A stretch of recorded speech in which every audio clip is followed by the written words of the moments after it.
Oh, hello there, my name is Professor Hoey. Our last challenge video was our most difficult yet. Gible really struggled against the abundance of ice-type moves in the late game, but we were able to overcome these with a strategy to beat both blue and red, with a little bit of luck of course.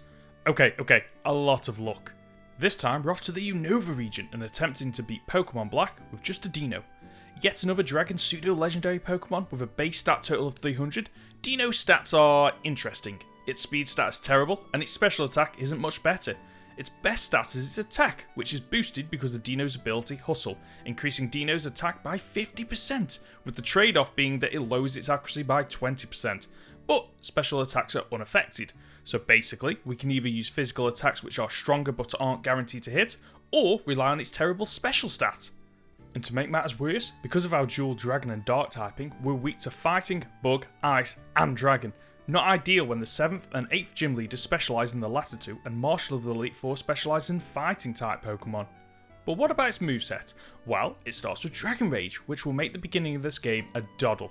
It also learns several physical moves that take advantage of its physical attack, including the powerful Outrage and Dragon Rush, but these will both be affected by Hustle. We will learn Work Up at level 38 though, which raises Deino's physical and special attack by one stage. This will probably come in handy later on in the run, if we survive long enough to use it in battle. Deino has a diverse moveset, able to learn a total of 24 TMs, but most of them are useless to us in a solo challenge run. Thunder Wave and Substitute might come in handy at some point, but unfortunately we can't get TM Double Team until the post game. So, what are the rules? I can only use Deino for battle. I will however need some HM slows, but I won't use these in battle. I can't use items in battle, so that means no potions, status healing or battle items, but I can use them outside of battle, and I am allowed to teach Deino TMs. Oh, and no held items. And finally, no glitches or exploits. I'm recording this section before I start the challenge, so I have no idea how this will go, especially as I've only completed this game twice and remember very little of it. But between Deino's ability, some terrible stats and my inexperience in this game, I'm probably going to need to reach level 100 once more just to stand a chance. Leave a like below if you think we can do it. With all that being said, let's find out if we can beat Pokemon Black with just a Deino. Using the Universal Pokemon Randomizer, we replace Tepig with Deino, completely forgetting that we have two rivals in this game. Cherin will eventually get Samurott, and I know Gen 5 so well that I didn't realise that it gets no Ice-type moves. Oops. But still resists both Dark and Dragon in this generation, so it should still provide a challenge. With Dragon Rage already learned, the first two rival battles are easy. Let me introduce you to Little Ghidorah, a great name, even the professor says so. It has a neutral nature, so no increased or decreased stats. Annoyingly, I have over an hour's worth of footage which I'm going to completely gloss over as we rip through any opposition thanks to Dragon Rage, which inflicts 40 HP of damage, so no other Pokemon in the early game has enough HP to withstand it, and because it's a special type move, we don't need to worry about our Hustle ability either. Ends Purloin outspeeds us, but we shrug off Scratch to knock out his only Pokemon for an easy win. Route 2 has plenty of trainers, they only have one Pokemon each, so even though they outspeed us, I don't need to worry about my health as they can't inflict enough damage in a single turn before they go down to Dragon Rage. We also bump into Bianca at the end of this route. Again, her two Pokemon go down without an issue. The second rival battle with Cherin also goes smoothly. It's a very enjoyable run so far. Cress is the first gym leader we have to battle, and it's a really easy one. We come out of the battle completely unscathed as both his Lillipup and Pamport use Work Up. Overall, a real easy win. We also get the TM Work Up, which isn't useful now, but we'll probably need it at some point in this run. So far, I don't think we've outsped a single Pokemon. This isn't an issue at the moment as we're dealing with basic Pokemon, but as they get stronger and gain type advantages, this could prove to be a major issue. Anyway, Cherin goes down, as do the Team Plasma Grunts. From this point on, I skip any trainers I don't have to fight. The chances are we'll need to level up later in this run, and I think it might be the first challenge video where I need to EV train. Before we can take on the next gym leader, we have yet another rival battle. This time it's N. Two things happen in this battle. First, we actually outspeed a Pokemon, and second, we fail to knock out a Pokemon with a single Dragon Rage, his Timber. Thankfully, it decides not to attack, so we finish it off with a second attack. Finally, we overcome confusion from his Time Pole to knock it out. Okay, time for the second gym. And oh my god, what is going on with this gym leader's eyes? She's possessed! Lunora's first Pokemon is Herdier. It outspeeds us and uses Takedown, knocking us out with a single attack. Well, the easy part of this challenge run was fun while it lasted. I try again at level 19. Sometimes Herdier decides to use Leer, but as Dragon Rage doesn't take it down in a single attack, it always uses Takedown its second turn, ending the battle. So, time to start that EV grinding that I spoke about earlier. After a bit of research, I find out there's a perfect Pokemon around the corner. Cottony in Pinwheel Forest gives us 1 speed Eevee, so we head there and... we can't get in yet as Team Plasma stops us. But we can grind against the time pole just outside, which gives 1 speed Eevee too. And there's even a nurse, so we don't have to trek back to the Poke Center.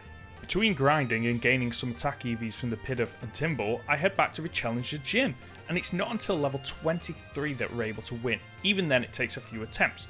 The grinding pays off, we now outspeed a Herdia, so we're able to land Dragon Rage while it uses Leer. Lonora uses a Super Potion, so it takes another 2 attacks, but we're able to knock it out. Out next is Watchog, and what is going on with this design? If you like this design, can you actually let me know in the comments, because I have yet to find someone that loves how it looks. Anyway, it outspeeds and uses Leer. Dragon Rage brings it into the yellow. We get lucky as it misses Hypnosis, so we land a final attack to knock it out and claim the basic badge. With that done, wow, everyone is here. What is this? The Justice Assemble movie? On the way to Castelia City, we cross the Sky Arrow Bridge, and what do those clouds say? 68% of you watching aren't subscribed, so why not help a small-time YouTube content creator out and hit that bell icon while you subscribe? Yep, I'm talking to you. Get a main character sprite. To progress the story, we have to track down Team Plasma. While doing so, we venture down a dark and scary back alley where a guy flashes us. Oh no, oh, wishful thinking. I misread that. He gives us the TM Flash. The Castelia City gym is up next. I thought getting through this gym would be difficult because of Deino's weakness to the bug type, but no, most of the trainers focus on using grass and poison moves rather than bug attacks. It helps that we're able to take out every Pokemon with 2 Dragon Rages. Burr is the next gym leader. Is that how you pronounce it? Burr? I feel gross just saying that. Anyway, he sends out Whirlipede first. We start with Dragon Breath and can't believe how little it does as it uses Poison Tail. I switch back to Dragon Rage on the next turn to knock it out. Next out is Dwebble. Running out of PP, I switch back to Dragon Breath, which does over half its health and paralyzes it, but not before it lowers our accuracy with Sand Attack. Now that we're faster, we're able to go first and land a second attack to knock it out. His final Pokemon is Leavanny, which outspeeds us and uses Struggle Bug, doing a fair amount of damage and lowering our special attack as we land Dragon Rage. On its next turn it uses Protect, probably trying to stall us out and waste our remaining PP for Dragon Rage, because I was a numpty and didn't heal before this battle. On its final turn it lands yet another Struggle Bug to bring us to just 2 HP. Thankfully, we're able to once again overcome our reduced accuracy and finish the battle with our final Dragon Rage. We win the Insect Badge, but that could have gone so much worse. I think we got a bit lucky there. Time for yet another rival battle. This time it's Bianca, who needs teaching a thing or two, and oh dear, I forgot to heal. Well, that was a quick loss. After healing up and re-challenging her, Herdia intimidates us, reducing our physical attack, but Crunch still does a lot of damage as it wastes its turn with Odor Sleuth. Bianca prolongs the battle with back-to-back Super Potions, which only delays this part of the battle. Servine has her second Pokemon, which uses Leech Seed for its first attack, which could pose an issue if this is a prolonged battle, and Leaf Storm for its second attack, but we resist it, so it doesn't do a lot. 2 attacks, like most Pokemon we've encountered at this stage, is enough to knock it out. All Panpour can do is land Water Gun, which we resist as it too goes down to back-to-back Dragon Rages. Her final Pokemon is Munna, and we overcome our reduced accuracy to knock it out with a single Crunch. Overall, pretty easy. Making our way to Nimbasa City, we spot Cherin. Cherin! Cherin! Hey! Cherin! Cherin! Have you subscribed? Cherin obviously didn't like our joke as it takes a few attempts to beat him, mainly because we take damage every turn from the Sandstorm. So, throughout the match, we lose around 20 HP of damage, which doesn't leave us a lot of wiggle room to survive against his 4 Pokemon that each get 1 to 2 turns. His Pidove isn't an issue, it goes down to a single Crunch. Duot spends its first turn game pumped and delivers a critical Razor Shell on its next turn, but we resist it, so it doesn't do much. Again, 2 attacks knock it out. Pansear comes out next and uses Yawn as we use Crunch again to take it down. Outlast is Liepard, which survives Dragon Rage and uses Torment. Not an issue as we have plenty of attacks to switch between. However, the Yawn kicks in and we fall asleep. As it's a Dark type, we resist its damaging moves, but between the Sandstorm and Sleep, we need to wake up fast. Thankfully, it uses Sand Attack on the next turn rather than attacking. On its final turn, it attacks with Pursuit, leaving us with just 5 HP as we wake up and once again overcome our lowered accuracy to land Dragon Breath. Professor Juniper meets us at the next gate and we make a mockery of her, gifting us a Pokedex which isn't... Oh, she doesn't ask us about it. Anyway, she bestows her Ultra Balls onto me and Cherin. Yup, there's probably Rule 34 nonsense about that somewhere. Deino's been putting in quite a lot of effort in this challenge run, so I take the time to reward him with a little dress up. Well, aren't you looking dapper? To progress the story, we have to go on a date with N, which must have gone badly as he challenges to a battle. Did I say something wrong? His team right now isn't difficult, but could certainly pose an issue later. Sandal wastes its turn with Embargo as we bring it into the red. It lands a Sand Tomb as we knock it out with Dragon Rage. Next up is Scraggy. I land Dragon Rage as it uses Swagger, raising our attack sharply but leaving us confused. We overcome the confusion though to see it off. Darumaka is his third Pokemon. We overcome confusion for a second time to land Dragon Rage as it counters with Headbutt. Thankfully, we snap out of it and land a second attack to knock it out. His final Pokemon is Sigilyph. We connect with Crunch to take it down in a single attack. Elisa is the Nimbasa City gym leader, and this battle is just frustrating. Her two Emolga both outspeed us and have Aerial Ace, which is guaranteed to hit. Oh, and they have the static ability too, so there's a chance our physical attacks will leave us paralysed. So we'll need to get lucky once again to win this. On this attempt, we land Crunch against her first Emolga, taking it out with a single attack, but not before it takes off nearly a third of our health. His second Emolga, for whatever reason, uses Pursuit, which does very little, but we get unlucky as our Hustle ability means we miss our attack. On its next turn we land the Crunch, but as we're slower, the Emolga lands a hit, bringing us to a third of our health. Her final Pokemon is Zeb Striker, which uses Spark, which we barely survive. We overcome Hustle to land Crunch, taking it out in one hit. For the 5th time in this run, we have to battle Cheran again. It's easier than last time as we don't have to deal with the Sandstorm, but the battle's a bit different. He starts with Liepard this time, which starts with Fake Out, forcing us to miss our turn. On its next turn, it uses Torment as we land a critical Headbutt, which it has no chance of surviving. This causes us to level up and replace Dragon Breath with Dragon Pulse. Out next is Tranquil, which uses Detect to protect it from Crunch. It attacks on the next turn, and because of the Torment, we can't use Crunch again, so I use Headbutt to take it down with yet another critical hit. Duat is third this time. We outspeed and land Crunch, almost taking it out in a single hit as it uses Focus Energy. On the next turn, it goes first, meaning I think we're speed tied. It lands Razor Shell, leaving us in the yellow. Our next turn knocks it out. His final Pokemon is Pansy, which uses Flame Burst. We survive and take it down with a single attack. Progressing with the story, we have to take out Team Plasma, who are hiding out in the cold storage. We find them and tell them to freeze. Yet another terrible pun for you. Clay is the next gym leader we have to tackle. His first Pokemon, Krokorok, is a Dark type, so we have to use Headbutt instead of Crunch. And as usual, we're slower, so we always land Swagger, meaning we have to overcome confusion before we can even attack. And if we do, there's still a 20% chance we can miss, and a 36% chance of us missing back-to-back attacks, which has happened more often than I've actually shown in this video. This happens against his Excadrill too, which is able to successfully set up Home Claws while we miss our attacks. It's pretty obvious we're not going to win this battle. We're slower than his Pokemon and don't have enough HP to tank the combined attacks of his 3 Pokemon. At level 37 we claim our win, but honestly it doesn't feel like the extra levels help us. I think we just got a lucky run. Strangely, the extra levels has forced this Krokorok's AI to change as it now jumps between Swagger or Torrent as its first move. On our winning attempt, Krokorok starts with Swagger. We overcome confusion and thanks to the increased attack we knock it out with a single Headbutt. Excadrill is out next, and it's not an easy Pokemon to deal with. Its Steel typing means it resists my normal, Dragon, and Dark attacks, so I opt to use Dragon Rage. I don't think I'm going to win this battle, so on our next turn I decide to take a risk and use Crunch, which knocks it out, but not before Deino takes a powerful Rock Slide to the face. Palpitoad is Clay's final Pokemon. Even this Pokemon outspeeds us, but we get lucky and connect with Crunch, taking it out in a single attack. That battle was just terrible and frustrating. We got extremely lucky. There were dozens of attempts where we lost either because of damaging ourselves because of the confusion or missed attacks. Next up is the rival battle in Chargestone Cave. Before we kick this off, he asks us if we have a dream. Of course I do, to hit 20 likes on this video. Can you help? This battle is just as annoying as Clay's gym battle. Crunch and Headbutt are our strongest moves because of our physical attack stats, but in most prolonged battles like our rival battle and the recent gym leaders, we're likely to miss an attack because of our ability, and because of our low defense and special defense, it only takes 1 or 2 attacks from most Pokemon to knock out Deino. It doesn't help that some of N's Pokemon have the Steel typing, which take half damage from our Dragon and normal attacks. Oh, and because it's Generation 5, Steel also resists Dark. This means that even at such a high level and so late in the game, we're having to rely on Dragon Rage as it does more damage than our other attacks. Anyway, Boldore goes down to 2 attacks and we get lucky as it wastes its turn boosting its defense. Joltik goes down to a single Crunch. Ferroseed takes 2 Dragon Rages to put down as it retaliates with Steel Claw. His final Pokemon is Clink, which survives Dragon Rage and hits hard with Gear Grind. A second attack finishes it off and we hit level 40.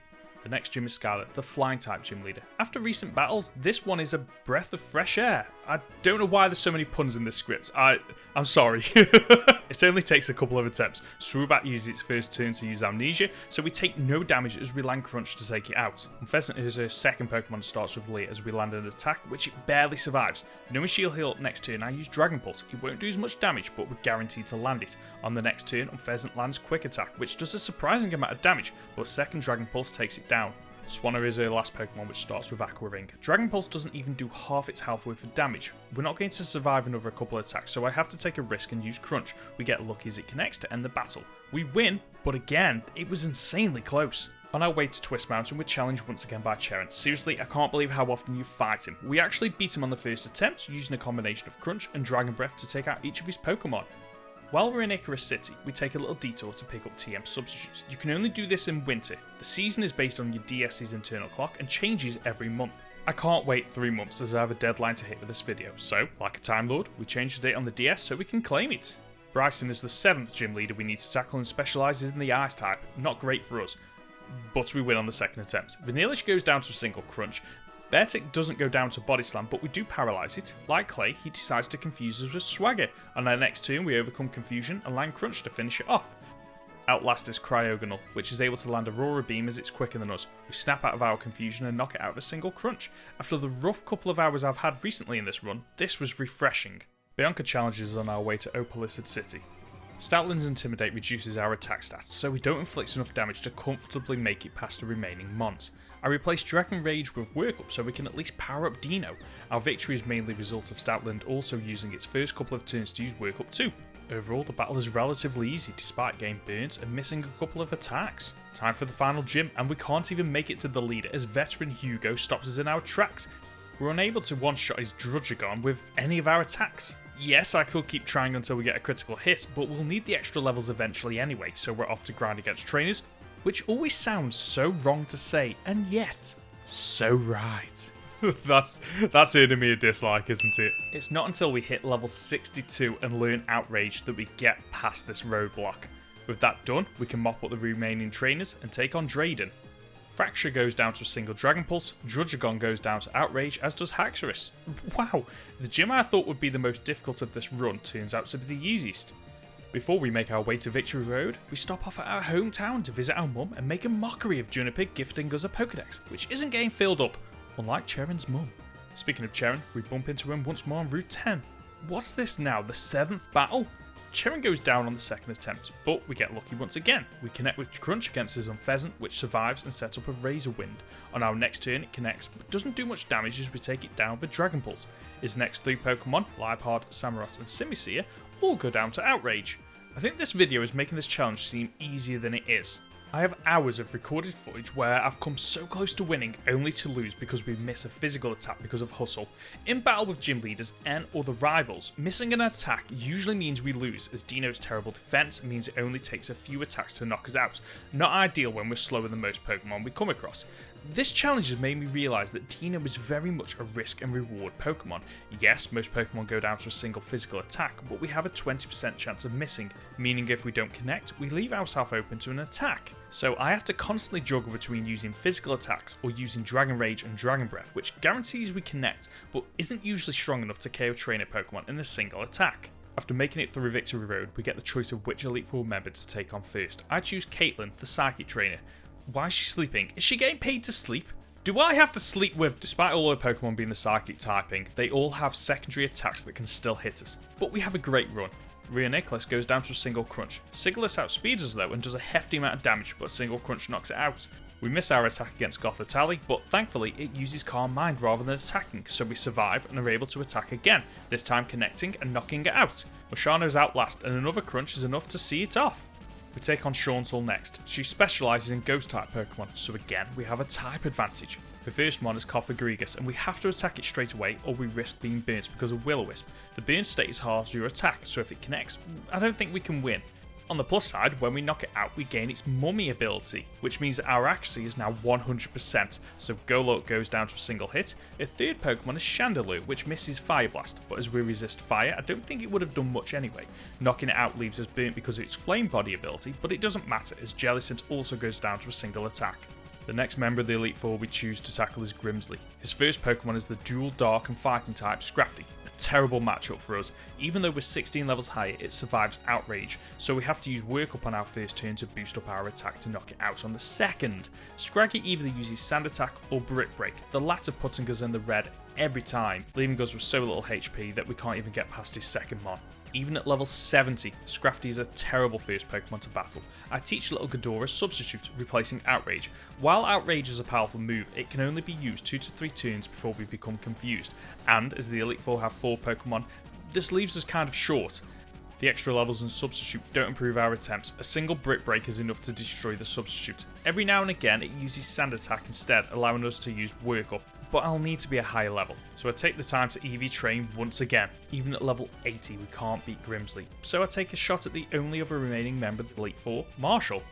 We start the battle with Dragon Pulse, which doesn't even take his first mon out of the green. On my second turn I use Crunch, which does more damage, but it's not enough to knock it out. Because we can't knock it out in a single hit, and Marshall likes to spam full restores, Throw is able to whittle down our health. Just like the Scraggy, Substitute doesn't even help us here because Throw's fighting moves break it in a single attack. At level 90 we attempt to beat Marshall again. The extra levels help as it's now unable to break our Substitute with a single attack, so I can use Work Up on our next turn. Throw's next attack breaks the sub, so after setting it up once more, I go on the offensive. Dragon Pulse comes close to knocking it out, but it's not enough. Knowing that Marshall will use a full restore next turn, I set up a second Work Up. As I outspeed, I'm able to set up another Substitute, which it fails to break. On our next turn, Dragon Pulse is strong enough to knock it out. Conkeldurr also goes down to a critical Dragon Pulse. I'm not sure if the crit mattered, but we'll take it. Mind Shower is the third Pokemon, but also goes down to a single attack. His final Pokemon, Sork, survives on just 1 HP thanks to its sturdy ability. A good job I still have the sub up, which prevents us being hit from Karate Chop, which surely would have finished us off. Marshall heals, but it only delays our victory as back-to-back attacks take it down. There's just Grimsley left. Let's see if we can get past his first 2 mons. I start with Substitute, which prevents Scrafty's Sand Attack from lowering our Axie. As our sub is still up, I can set up our first Work Up on the next turn, as once again, Scrafty wastes its turn with Sand Attack. I doubt it'll use a third Sand Attack, so I attack with Dragon Pulse, which it survives. Unbelievable. What's more unbelievable is Scrafty attempts to use Sand Attack again. Just like with Marshall, I know he's going to use a full restore, so I use Work Up on our free turn, meaning we're able to knock it out on the following turn with Dragon Pulse. We now outspeed Crocodile, so we can knock it out before it's an issue. Bioshock resists Dragon, so survives our attack and retaliates with X's at destroying our Substitute. Grimsley heals again as we land another Dragon Pulse to put it back to low health. Another attack knocks it out. His final Pokemon, Lifehard, uses Fake Out, so we miss our move, but on the second attempt we knock it out, clearing the Elite Four and opening the way to tackle N.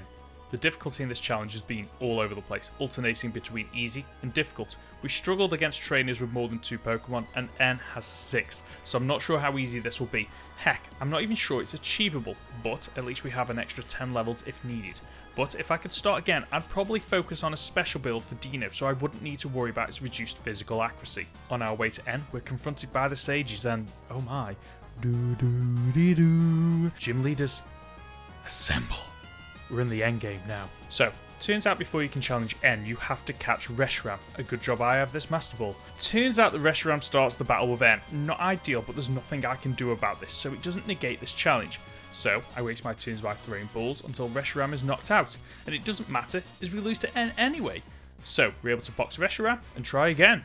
We lose on the next attempt too. Zekrom sets up a light screen, reducing our special attack. We exchange attacks while I'm trying to set up Work Up. By the time we're able to take out Zekrom in a single attack, it doesn't leave us with much HP. We're able to easily get past Vanillix, but her disguised Zoroark lands Focus Punch to break our sub. However, it does go down to a single attack. Without a sub though, we can't do anything to resist Archeop's Dragon Claw, which finishes us off. Now level 100 and with no other options in terms of moves, this is it. It's now or never. I start the battle on the offensive, landing Dragon Pulse, which brings it to, what is that, 10? 20 HP maybe? As it lands an ineffective Fusion Bolt.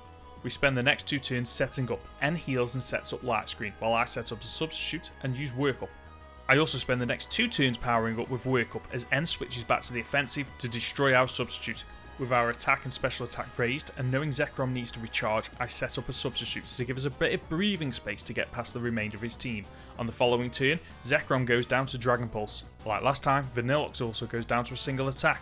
His disguised Zoroark is slower than us this time, so we're able to knock it out before it hits us with Focus Blast. Seems our EV training paid off, as we're able to outspeed and make it past his Archeops. Just 2 mons left now.